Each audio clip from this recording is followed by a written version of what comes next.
बंडखोर सेना पक्षाचा 1 मे रोजी 12वा वर्धापन दिन सोहळा शाहू स्मारक भवन इथं आयोजित करण्यात येणार आहे.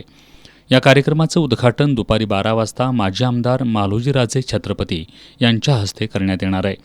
कार्यक्रमाच्या स्वागत अध्यक्षा शिवाली आवळे असणार आहेत. तर RPIच्या पश्चिम महाराष्ट्र महिला आघाडीच्या अध्यक्षा रुपालीताई वायदंडे, सिटी क्रिमिनल बार असोसिएशनचे अध्यक्ष ॲडव्होकेट दत्ताजीराव कवाळे यांची प्रमुख उपस्थिती असणार आहे. यावेळी उल्लेखनीय काम करणाऱ्या 9 महिलांचा माजी नगराध्यक्षा विद्याताई पोळ यांच्या हस्ते सत्कार करण्यात येणार आहे. ही माहिती पक्षाचे संस्थापक अध्यक्ष शिवाजीराव आवळे यांनी दिली. पक्षाला 12 वर्ष पूर्ण होत आहेत.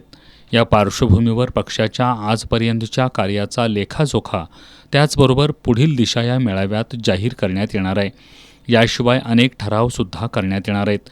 या कार्यक्रमाला कोल्हापूर, सांगली, सातारा, सोलापूर, पुणे, रायगड, मुंबई येथील प्रमुख पदाधिकारी उपस्थित राहणार आहेत. या पत्रकार बैठकीला पक्षाचे महाराष्ट्र सरचिटणीस सर्जेराव कारवेकर, पश्चिम महाराष्ट्र सचिव मधुकर कांबळे, कोल्हापूर जिल्हाध्यक्ष विजय लोखंडे, आलेश नांगरे, सुरेश आवळे, अभिषेक भंडारे, राहुल देंडे, प्रवीण फाळके, अजय साळवे, दिलीप पाटील, दीपक कांबळे, नारायण गाडे आदी उपस्थित होते.